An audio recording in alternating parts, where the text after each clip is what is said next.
Hi guys, welcome to our book club. Today is the third session in our experts level. Currently we are reading Insight, Why We Are Not as Self-Aware as We Think and How Seeing Ourselves Clearly Help Us Succeed at Work and in Life. A book written by Tasha Eurich. And this video will cover chapter number 5 and chapter number 6. So without anything else to say, let's just start. In every way, no fear of wrong, just give a try. We're flying high like birds in sky. From A to Z we say hello. Welcome back, guys. As I told you in the introduction, today we will cover chapter number 5 and not chapter number 6. But before that, let's just remember what happened on private chapters. So remember that we are reading a book about self-awareness. That means that it is important to know our values, our passions, what we like, what we love, where we are more happy, and also we need to know how our behaviors affect other people. That is self-awareness. So the author, throughout her researches, he found that some people, what she called unicorns, they share some 7 pillars. So that is, like important to know ourselves from inside, and from outside it is also important to receive feedback. So later on, we learned that some of the obstacles that we have in order to achieve that self awareness stage is that sometimes we are blind because of 3 different factors. First of all, a blindness because of knowledge. We tend to think that we know more than others, or that what we know is the absolute truth, so we are not open to continue learning. Then it will be like a blindness by emotions. That means that sometimes when somebody asks us something, for example, do you feel happy, we tend to misunderstand the question or to think simply because our brain is lazy to how do we feel right now. Oh, I'm happy. Yeah, I'm happy. But not seriously thinking about our feelings in a bigger panorama. And then we have, like the blindness by behavior, that sometimes we tend to believe that our behavior affect other people in a negative way, or we simply kept thinking about something we did when other people didn't pay attention to it. So it is important to recognize, first of all, those blind spots, and then, like working on them. And then the author continues with, like the self cult. That means that right now in our times, everybody wants to be unique. And everything starts with our names and then social media and moreover. But, well, it is important to recognize that having a high self esteem doesn't mean that we are self aware. So that's why we need to find the balance. And also, we need to remember that self awareness also means how we affect other people. So we cannot be all the time so selfish. And then we start with chapter number 5 and chapter number 6, that is the middle of the book. And the author will start telling us about some of the myths and truths about self awareness. So as you may know, I am already sharing my screen. We have here chapter number 5, which name is Thinking Isn't Knowing. And as always, we have a quote at the beginning of the chapters, and this one says, why should we not calmly and passionately review our thoughts and thoroughly examine and see what these appearances in us really are? So that means that we should sit down and think about our actions and see if those actions are really the way we really are, or maybe those actions or those thoughts they have like the shadow, or like the combination of somebody else's thoughts. So we start with an anecdote of the author. She is reading the results of an experiment that didn't come as expected. So she is explaining that people who tend to know or to think about themselves it's not like they are self-aware. So thinking about you doesn't mean that you are self-aware, and that's impressive because she thought that it was the contrary. When you think about you, is because you are self-aware. So that is the first myth, that it says that the act of thinking about ourselves wasn't correlated with knowing ourselves. It says also the ability, oh, because that is introspection. So, introspection is the ability to consciously examine our thoughts, feelings, and behaviors. And we are the only ones that could do that because we are human beings. So, here the author mentions the example that sometimes it is not um, good and it's not enough to think about you, because we have a Karen, a 37-year-old woman who got married when she was young, but then she got divorced. And then later on, she got married the second time, but she again got divorced. So she started asking, like, what was the reason of the of, like, what was the reason of the divorce, of, like, their marriage is not going well. So she says that it was probably because, like, her parents put her up for adoption. So she felt abandoned, and she has, like, some problems dealing with it, and she said, like, my marriages weren't happy because of this. And it's the author says that the assumptions that, like, the assumption that introspection begets self-awareness, it's a myth. So knowing the reasons, like, why, is not really, like, you are being self-aware. So she says here that the problem with introspection, it turns out that isn't, sorry, the problem with introspection, it turns out, isn't that it's categorically ineffective, but what that many people are doing it completely wrong. So, like, introspection, thinking about your actions and, like, your feelings and emotions is not bad, but we are not doing it in the right way. So, first of all, we start with the first myth, and it says the myth of padlock basement. So, a closed basement you cannot open. And basement means sótano. Or why we can excavate our unconscious. And here the author mentions, well, she opens the text with a scene from a program where a girl is in therapy talking about her husband. And she says, like, the scene belongs to the show Mad Men. And, well, at the end, she says, like, well, it doesn't matter how long that girl was in therapy, she didn't fix anything. First of all, because everything in the therapy in the scene was wrong. And secondly, because she says that most of the times the results of the therapy is not because of the number of sessions, but because of the relationship between the therapist and the client and the patient. And sometimes it's not really, like, it's good, because she mentions that Sigmund Freud, that is the father of the psychoanalysis, he says that we could get to our unconsciousness through therapy, a very long process, and, like, therapy was the key. And the author mentions that sometimes going to therapy, it's okay, but that is not the right path in order to achieve self-awareness, because that doesn't work for everybody. And in order that therapy works, it needs to follow some conditions.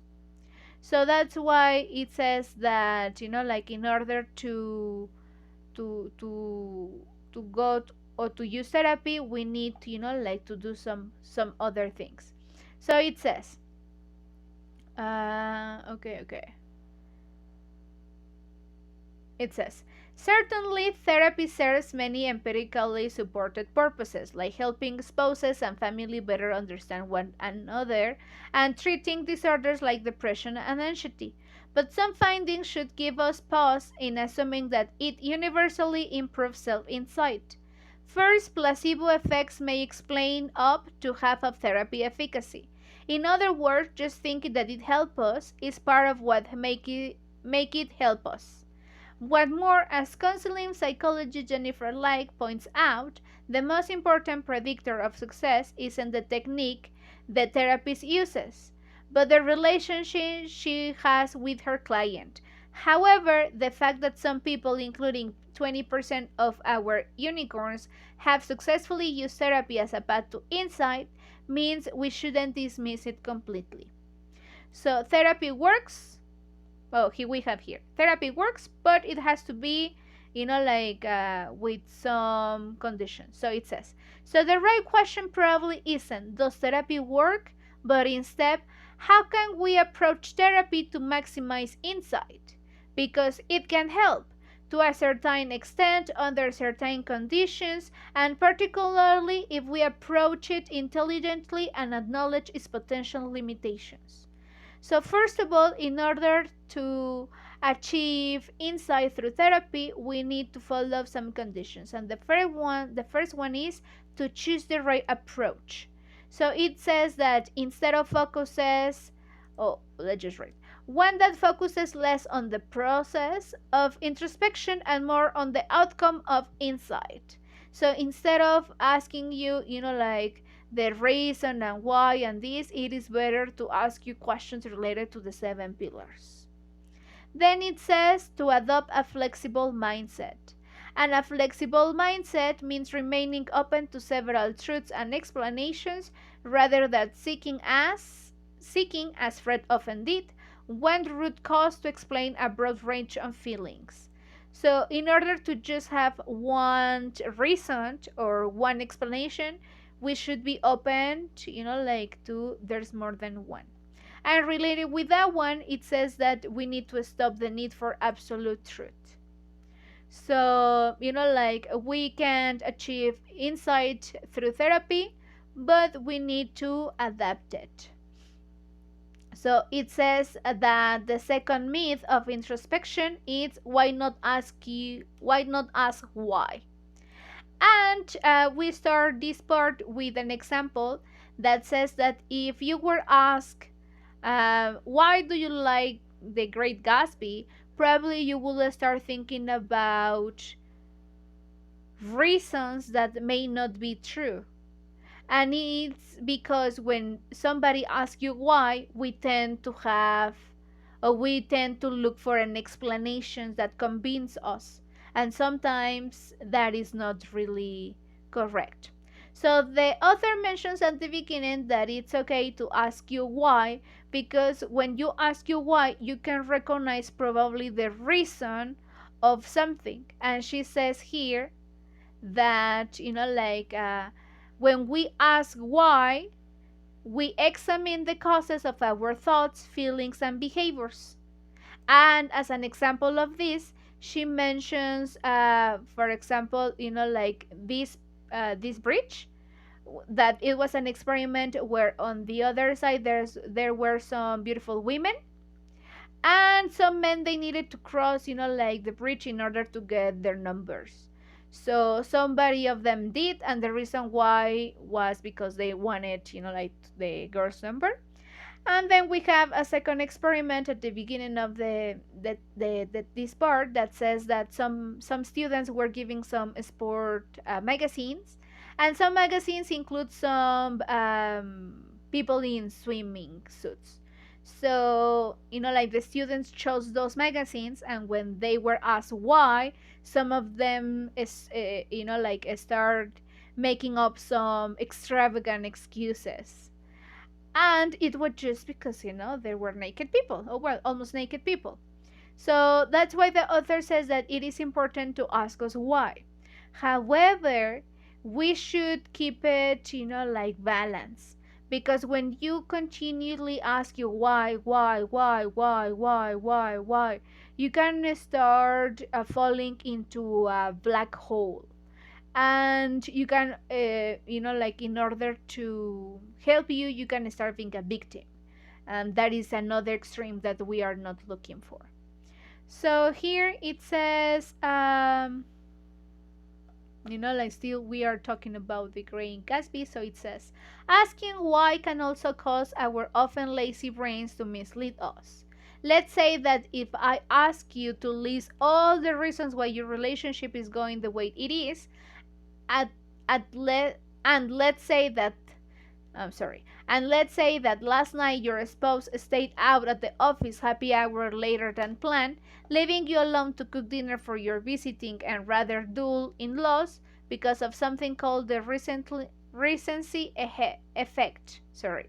This could be your most salient thought about your relationship. So when you're asked why the relationship is the way it is, your brain misdirects you to the first available explanation. He doesn't spend time at home and leaves me to deal with his parents, even though that behavior is actually rare and out of the character. So it says that when we ask us why, sometimes, like our brain is very lazy. It doesn't want to think, or simply it's avoiding all the things that he doesn't want to think about it. So that's why, like he's always looking for the simplest explanation. And sometimes if we have a bad day, we tend to like everything starts turning around that, like situation. Everything turns negative just because of that. And sometimes it's not even, like that. You just have one negative incident, but the rest were positive. So that's why she says that we shouldn't focus just on the why. And it says, also like asking why can also reduce the quality of our decisions, because she says that sometimes when you ask you why, when you take a decision, you start doubting yourself, so it is better not to do it.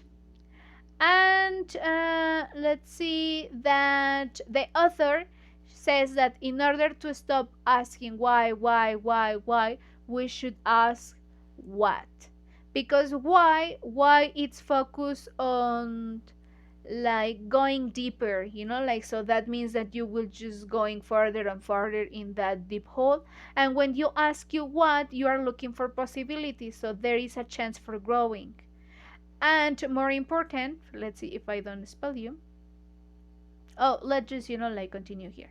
It says, why questions draw us to our limitations? What questions help us to see our potential? Why questions stir up negative emotions? What questions keep us curious? Why questions trap us in our past?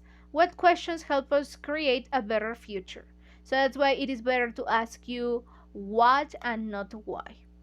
It says, indeed, making the transition from why to what can be the difference between victimhood and growth. So, like here we continue with an example, etc., etc., and then it says, um,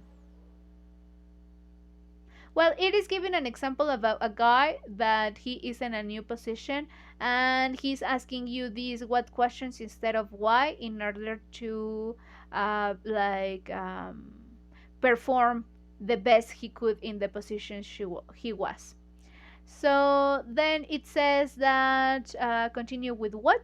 It says, asking what instead of why forces us to name our emotions, a process that a strong body of search has shown to be effective.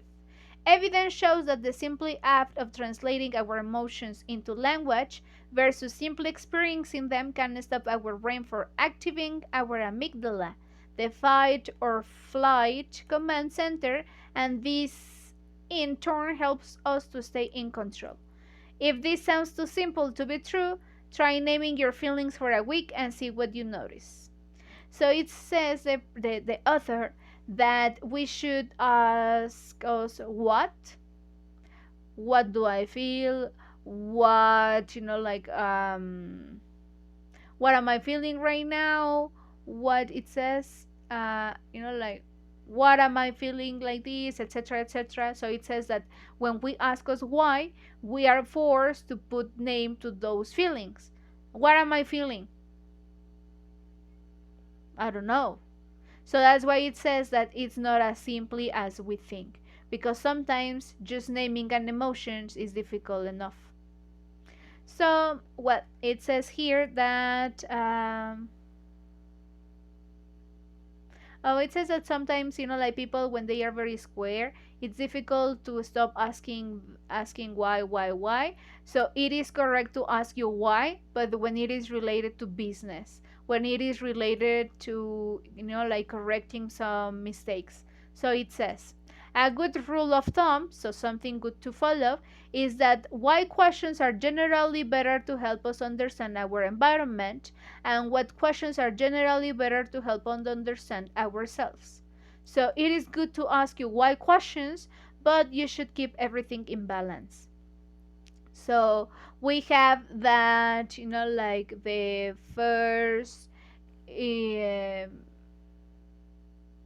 first myth, it will be about therapy. The second one will be about not asking why, or why asking what instead of why. And the third myth, it will be keeping a journal. And the author is mentioning a person that is, like with a lot of diaries, a lot of journals, but at the end she's not, like improving her self-awareness, because the author mentions that, like the action of grinding and grinding and grinding is just like asking you why. So in order to keep a journal every day, we should just keep the habit of grinding whenever we need to take a difficult decision, so we can, like have our decision written and see our thoughts in a better, like way. So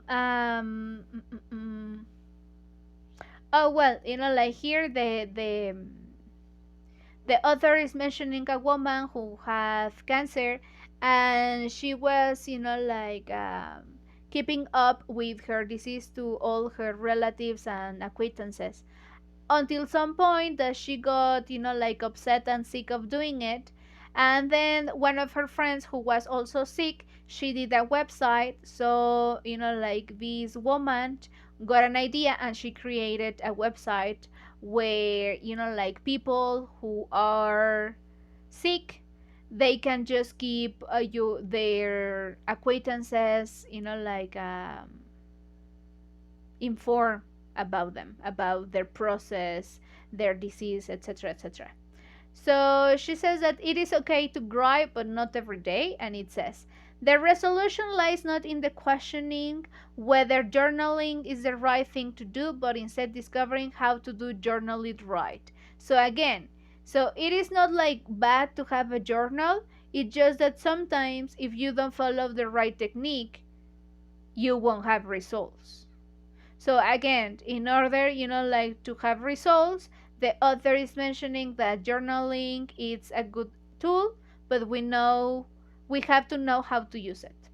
So it says expressive expressive writing. And it says that with this technique that provides powerful directions in finding the answer, it involves writing for 20 to 30 minutes at a time our deepest thoughts and feelings about issues that we have made a big impact in our lives. So, like as I told you, that when you have to take a big decision, an important decision, it is better to write, because you will express and it will be something that, like can change your life. And it is not about how do you feel and what do you feel. It's more like beyond. And let's say, what does it say? Mm, Oh, here is what I told you, that sometimes we shouldn't, like go deeper into our happiness memories, because sometimes when we are just going deeper, we just, like dries out all the happiness, all the joy. So it stops to be special. So it is not good to do it. And it says, therefore, the first take home in seeking insight from journaling is to explore the negative and not overthink the positive. So when you are writing about positive things and you are going deeper, you are just ending with that happiness. So instead, you should take the negative experiences you have and write about them, but not focusing on the why, but on the what, and also all that questions related to the seven pillars that we mentioned in the first chapters. So it says, his self-described pompous early entries focused too intensely on expression. Now he says he grades short narrative scenes, like in order to change the panorama. So let's see. Those two who benefit most from expressive writing tend to start with incoherent, disorganized perception of their problems and finish with a coherent, meaningful narrative. We'll come back to this idea in the next chapter. In that way, journaling is similar to therapy. If used as means of exploration, of holding up a mirror, it can help us make sense of the past and the present and move forward and more productively in the future. So it says that like we should stop writing about positive and focus more about negative. And it says another trap journalers can fall prey is using the activity solely as an outlet for discharging emotions. Interestingly, the myriad benefits of expressing writing only emerge when we write about both the factual and emotional aspects of the events we are describing, neither on its own ineffective in productive insight. Logically, this makes sense. If we don't explore our emotions, we are not fully processing the experience, and if we don't explore the facts, we risk getting sucked into an unproductive spiral. True insight only happens when we process both our thoughts and our feelings. So, just to sum up, it is okay to write, not every day, not to write about happy experiences but negative experiences, and not focus just on the emotions but also in the facts. So, what happened and how do you feel? And we continue, and like what I told you, don't write every day. And well, at the end, we have that journaling and therapy. They are tools, but we need to know how to use them correctly. The fourth myth of introspection is she called it the evil twin. And that means that if introspection is thinking about your emotions, your actions, and everything, she called that when sometimes we just overthink about the same, it's something called rumination. As an example, she says about a girl. Oh, I think this is the girl that I told you that she, like created the web page. So she created the web page, and she, like she is an organization and she's receiving some donations. So in order to receive donations, she has like a party and she needs to give a speech. The year before she did great and everybody congratulated her on her speech, but this year she did not so well. She was very nervous, she didn't remember like the speech, and she felt she didn't a good job. So all the time she was blaming herself because she said like, "Oh, I'm the CEO. I'm the face of the company. And then if we don't receive donations, we cannot help people, and everything will be because of my fault and everything this and this and that." So she continually thought about the same and the same and the same and the same. And when she realized it, like in a meeting with all her team, nobody, like nobody was thinking about it. So she said that we should stop thinking about the same, so rumination. And it says, like here, it says, the single-minded fixation on our fears, shortcoming, and insecurities has a name. It's called rumination, and it's introspection evil twin. As you may have guessed, in addition to simply being a mental health, rumination is also a huge barrier to insight. And just as Marcia discovered, once we fall down the rabbit hole, it's thought to claw our way out. Sometimes it even gets to the point of ruminating that we can stop ruminating. So that is true. Sometimes we are thinking and thinking and thinking about the same and the same and the same and the same, that simply we cannot just like go further, and that's wrong. So she says that And when it comes to self awareness, if introspection is disruptive, rumination is disastrous. So, in order to stop with rumination, the author gives us some, tips. So, it says that, let's go with some tips. Uh, uh, uh, well, it says that after knowing, like this girl whose name is Marcia, it says, since this realization, Marcia has learned to ask herself the following question whenever she's about to fall down the rabbit hole: does anyone else care about this as much as I do? When the answer is no, she tries to let it go. And in fact, reminding ourselves that people don't generally care about our mistakes as much as we think they do was one of our unicorn's more commonly cited ruminating busting strategies. So one of the best tips to stop rumination is just thinking about like, is this important for the rest or just for me? And well, it says that oh, like they discovered it says another mindset that can help us combat rumination was originally discovered by child psychologists. So, like one of the tips to stop ruminations is just simply as,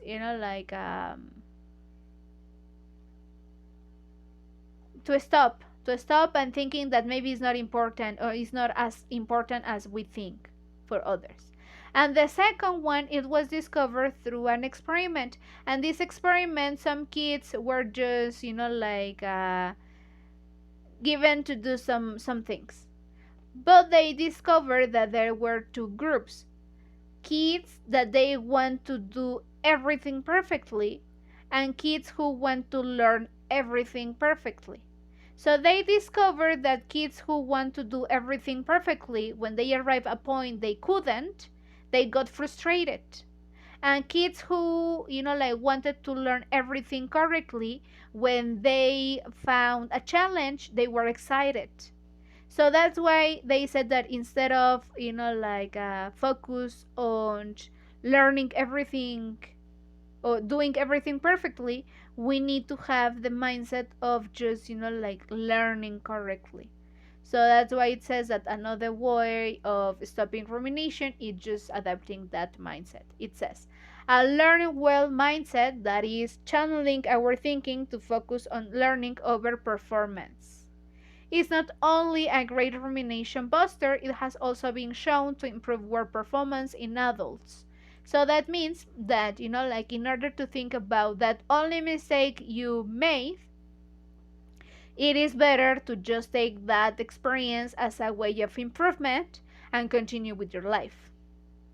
So that's another tip that the author gave us. And then we have that hitting the pause. It will be the third rumination buster. So she says that sometimes it is important to pause. So she says that, like a person like lost her job and she decided, like to go on vacations, but to pause a little bit that rumination. And then when her vacations finish, like she thought about solutions. And the author mentions that sometimes it is okay to be distracted. So, like to hitting the pause. Then she also said that in order to stop rumination, we should simply like identify it and stop it right away. Another one, it says that, like post decision rumination, that is when you take a decision and you still think, was that a good decision? Did I do well? And this and that. So we should, like stop that. You took your decision and that's it. Don't think about it anymore. And here it says that the last rumination boosting tool, it's reality checks. And it says that here, in order to give us an example, she has a personal story. And she says that she was giving away a course.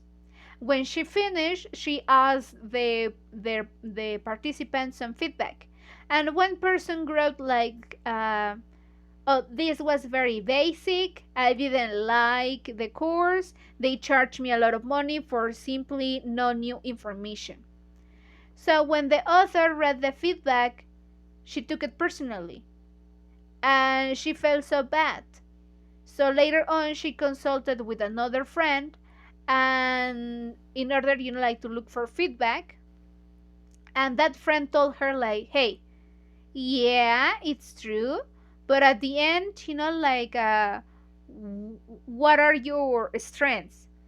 So the author mentions that because of that experience, she had a reality check. Like, okay, probably I have no anything new, but my methods and the way I do, and the exercises I have and everything help people. So that's the most important part. And it's good to receive feedback, but it's more important to know that some feedback is helpful and some feedback is not. So that is, like some of the tools that the author give us in order to stop rumination. So at the end, we have like a summary of all this. So let's just read that part. So it says, you now understand the four biggest follies of introspection, that there is no key to the padlock basement, that asking ourselves why is as pointless as it is dangerous, that journaling doesn't always increase self knowledge, and that rumination masquerading as introspection can hurt us more than we realize. You have also learned how to carefully avoid the traps that can come along with them, as well as 5 rumination busting strategies you can use right away. Remembering that no one cares about our mistake as much as we think, cultivating a learn well mindset, hitting pause, thought stopping, and reality checks. And that is the end of the chapter. It says, in the next chapter, you will learn 3 more powerful and battle tested internal self awareness tools. So all this part it was about the myths that sometimes we have heard that, oh, if you follow this, like exercise, or if you do this, you will achieve this self-awareness. Maybe, but we need to know it correctly. It's like going to the gym, guys. I think that when you don't know how to use a machine, or when you are, doing a routine wrongly, probably you will hurt you more than help you. So it is necessary to know the technique and do it correctly in order to have better results. So that is the end of chapter number 5. Remember that at the end we have some notes, and then we start with chapter number 6, which name is Internal Self-Awareness Tools That Really Work. And as always, we have a quote that says, few of us live in the present, we are forever anticipating what is to come or remembering what has gone. And it's true. Sometimes we are so focused on past or on future that we just forget about present. And the author begins mentioning that, like one time, her sister invited her to mindfulness meditation retirement. Mindfulness is just, like being in the moment. And she says that she was a little bit skeptical about meditation, but she had heard so many things about it that she needed to try it. So she says that when she arrived to the place, she saw like a lot of people, and she felt a little bit intimidating because it's very difficult for her to quiet her mind. But when she tried it, she liked her.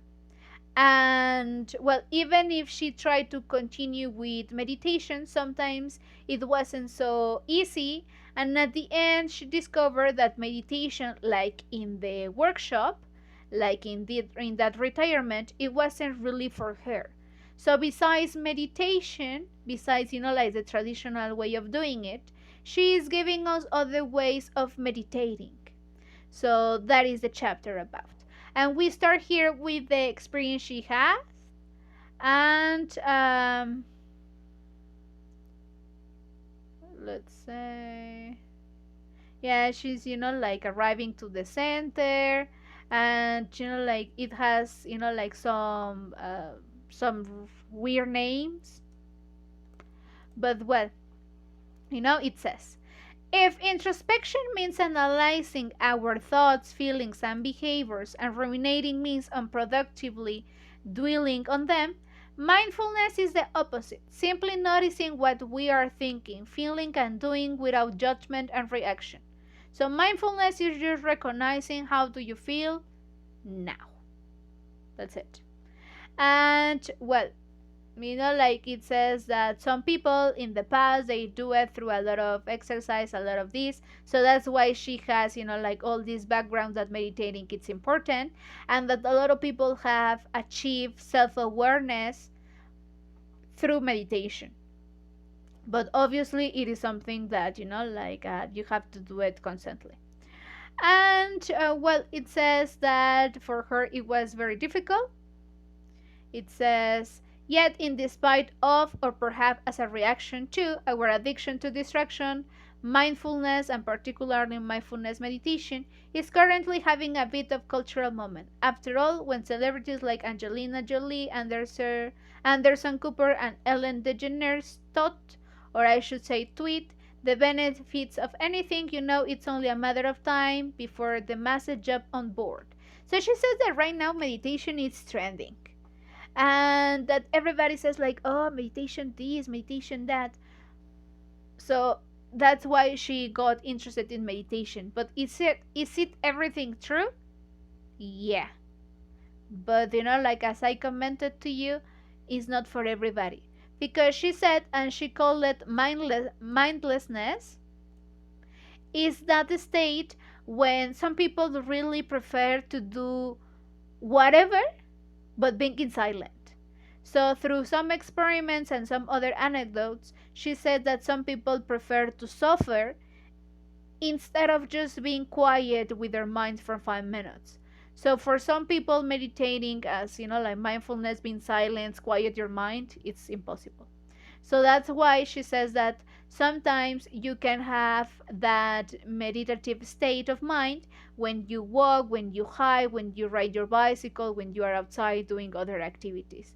So sometimes, and also unicorns have mentioned that it is not necessary to meditate in traditional way, but to do it as it's better for you.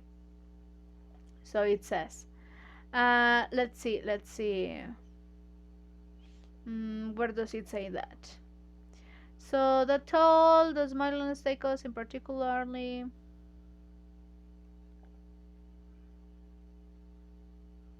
Well, let's just read that when it says that sometimes we are so focused on something else that like we are lost. So it says, for one, Langer's research has found that distraction decreases happiness. What's more, we lose the ability to monitor and control our thoughts, feelings, and behaviors, and this makes self awareness virtually impossible. In one study, researchers asked dieters to either watch a distracting video clip of bighorn sheep or watch themselves on video for 10 minutes. Then they were allowed to eat as much ice cream as they wanted. Who went hog wild? The distracted dieters, of course. When their attention was pulled away from their actions, they were less aware and in control. This principle holds whether we are eating ice cream, responding to a difficult situation with a coworker, making a critical career decision, or anything else. Luckily, when practiced correctly, mindfulness is rather a straightforward antidote to this problem. Let's start with a more mainstream view of this approach.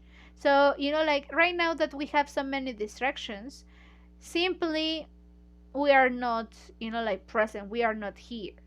So since we are not here, how come you know that you are taking the best decision? Like you are distracted, you are not really focused. So meditation will just help you to achieve that state of concentration, like to focus on what is important. So she continues with the example of, like the retirement.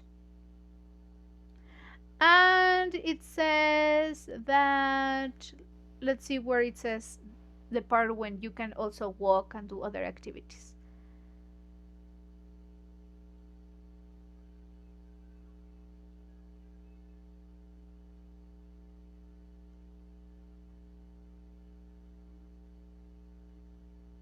Hmm. Well, I don't know where is it.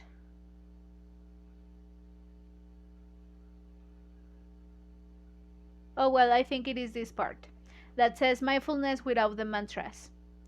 So the like the author is telling us that for her it didn't work, but it says here we have seen that mindfulness meditation can produce some pretty dramatic improvements in self-awareness and well-being. But remember, mindfulness has a broader definition than just meditation. So if you are as ambivalent about meditation as I was, you will be pleased to learn that there are many scientifically supported mindfulness methods that don't require a single mantra. For example, a few non meditative unicorns reported that simply spending time outdoors, things like hiking, running, biking, or going for a long walk, help them stay focused on the present. A few even believed that these activities were among the most important tools in their ongoing self awareness. Sometimes just a few minutes of true quiet can do wonders for putting us back in touch with our thoughts and feelings. And although just writing about the following activity gives me anxiety, many unicorns achieve this quiet. It's what it feels, yeah. And although just writing about the following activities gives me anxiety, many unicorns achieve this quiet by shutting off their phones during certain parts of the day, most consistently in the evenings and early mornings. Other unicorns reported finding a similar peace through prayer. So, like sometimes it is not necessary to just be quiet, crossing your legs, like some poses. It's not necessary that. You can do some other activities, for example, pray, or you can just go out to walk, riding your bicycle, and you will achieve that state of meditation that will help you to probably improve your self awareness little by little. And it is important to remember that mindfulness is not the same thing as relaxation. So here we have an experiment where some people were giving, like a week relaxation week or a mindfulness week. So they had different activities, and after some days, they realized that people who had the mindfulness retirement or activities, they were very relaxed and they continue with the same results. And people who were in the relaxation week, they were relaxed the first time, but later on they didn't, and they even have more levels of stress. So what the author says that being relaxed doesn't mean that you are, like in the right state for meditating. Or if you are relaxed, it's not like you are meditating. Simply as that. Well, it says here the experiment I told you about. At the end of the 3 days, both groups felt equally refreshed and better able to manage the stress of the job seeking process. But when the researchers scanned their brains, their MRI results told a different story. Only the mindfulness group was actually more focused on calm. And 4 months later, when researchers measured participants' interleukin 6 levels, an indication of inflammation which is a sign of stress, the relaxation group's level had increased more than 20%, while the mindfulness group decreased by the same amount. So this interleukin, it is like a protein that, it says an indicator of inflammation which is a sign of stress. So the people who were in the relaxation week, they were even more stressed. So that's why, like meditation or mindfulness is not the same as relaxing time. Let's see. It says, one way to do this, what way? It says,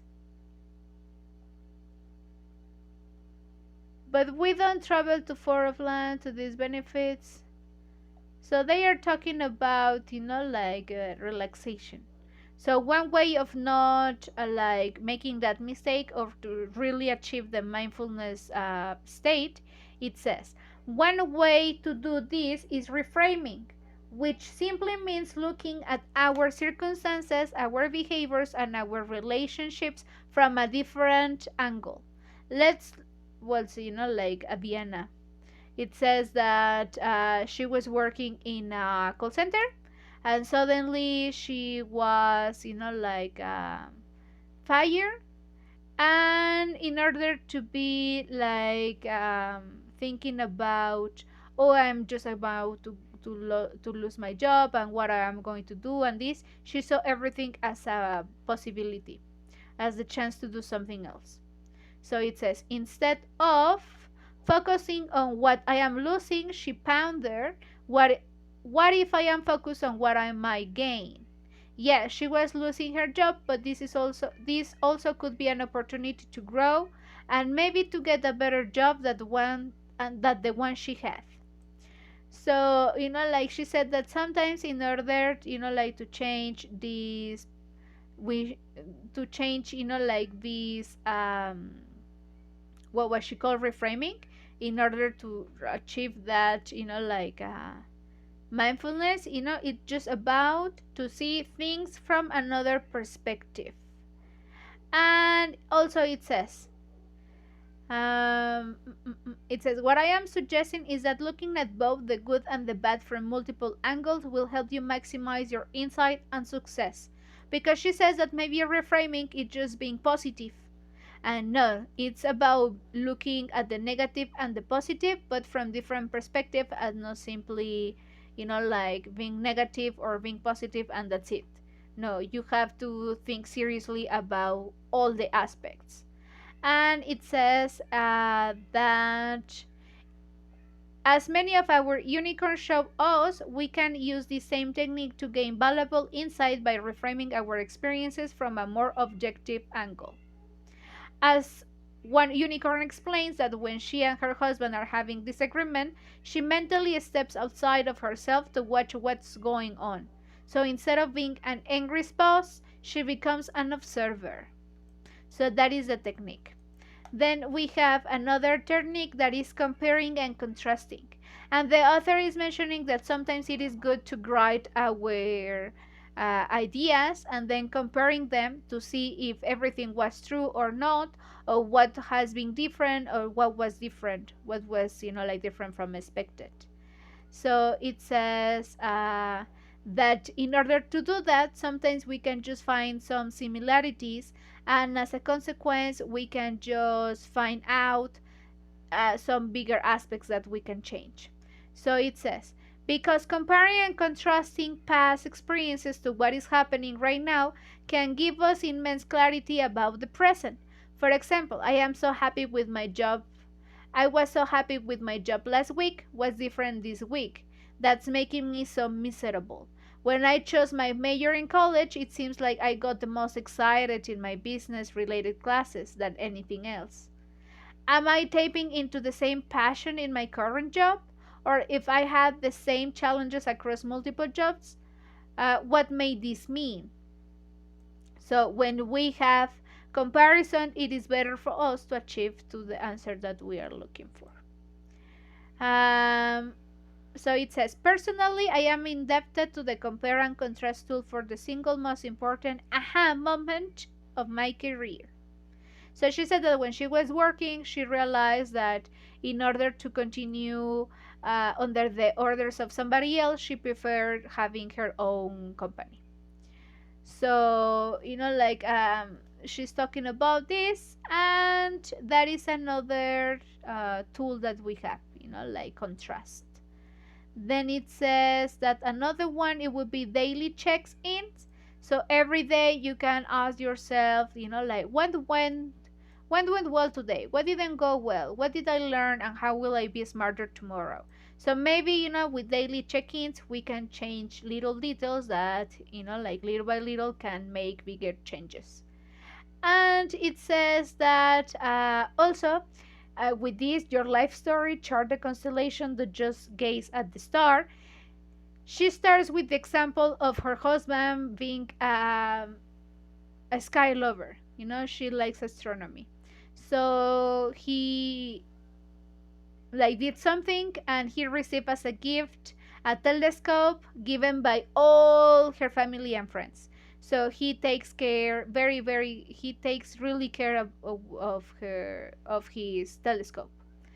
But one day, when they are traveling in order to look at the sky, her husband is not using the telescope, and that reminds the author that sometimes it is not just important to focus on something, but to see the whole panorama. And that's why that sometimes is not just important to look at some actions in a specific, but to see, like the whole panorama. That's why it says the chart of constellation. Don't just gaze at the star. So it says the same is true for self-examination. In the mindfulness tool you just read about will sorry. It says if the mindfulness tools you just read about will help you understand your present self, the life story approaches help you look backward to learn how the sum total of your past was shaped you. So, like it's important to know aspects, but at the end, it's okay to know the whole story. And that's why, like the author is giving us some questions. It says, think about your life as it were a book. Divide that book into chapters that represent the key phases of your life. Within those phases, think of 5 to 10 specific scenes in your story: high points, low points, turning points, early memories, important childhood events, important adulthood events, or any other events you find self defining. For each, provide an account that is at least one paragraph long.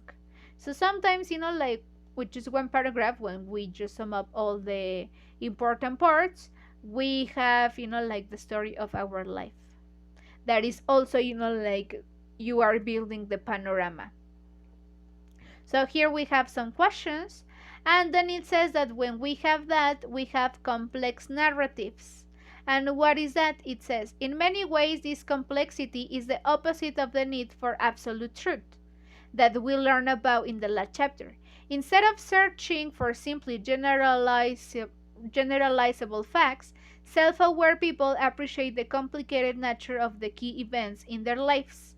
Perhaps for this reason, complex life stories are associated with continued personal growth and maturity years into the future. At the same time, we also want to seek something called thematic coherence. When we are able to find consistent themes across multiple important events of our lives, we can glean surprising self-insights like how Chase discovered this theme of doing good. Some common themes include achievement, relationships, forming and keeping connections with others, and growth, seeing life as an opportunity to be develop and improve. Another especially interesting life story theme is one that McAdams has focused on for much of his career: the theme of redemption. Whereas people with contamination sequences see a pattern of good things turning to bad ones, people with redemption sequences believe that bad things can turn good. So, when you are open to like many possibilities, you also have like a complex story. So, when you have a complex story, that seems that you always have, like this room for improvement, room for continue learning. You are open to feedback. So, that's what we want. And it says, like talking about redemption. One particularly moving example of a redemption sequence involves a young man from one macadam studies, let's call him James, whose life has been fraught with hardship. Entering the world as a product of rape, James faced challenge after challenge, including a near-death experience after being stabbed. So we have this guy that he has suffered in life so much. He was raped, he was abandoned, he was stabbed, he was like a lot of things, and still he was being positive. Like he says that, okay, he was suffering, but he was searching for hope all the time. So that's why it says redemption, that his life could change. So it says, so when the time is right for you to write your life story, don't look at it as a neat, clean Hollywood narrative. Embracing the complexity, the nuances, and the contradictions will help you appreciate your inner reality and its a beautiful messiness. So remember that it is always good to know yourself, but obviously, probably not all the things that you find about yourself will be good, and not all aspects of your life have been happy. So at the end, knowing a little bit or knowing our story means embracing good and bad moments, because those moments are the ones that made us the way we are. So it says that solutions meaning from problems to growth goals.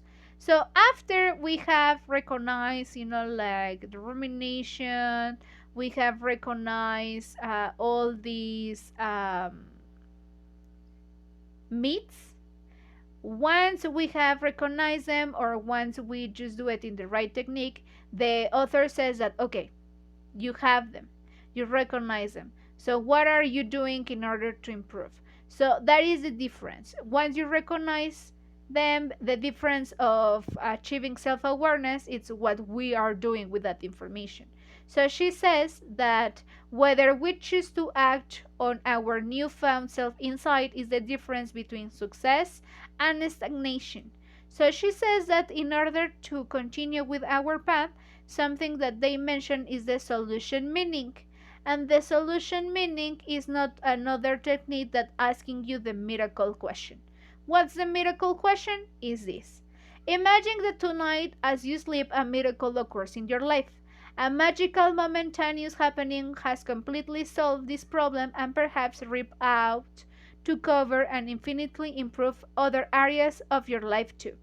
Think for a moment. How is life going to be different now? Describe it in detail. What's the first thing you will notice as you wake up in the morning? So here we have a guy that he asked himself this question, and in order to see like the whys and the reasons and everything, he could found the solution. And because he found the solutions, he could, like do better. So it says, Matt proceeded to paint a poignant picture of his desired future when the problem was solved. Oh, sorry. Oh no, I opened something. So we continue with the miracle question, and it's just asking you, what if somebody change in the situation you are experiencing, what change and how that change will affect everything. So that's how this guy like solve his issue.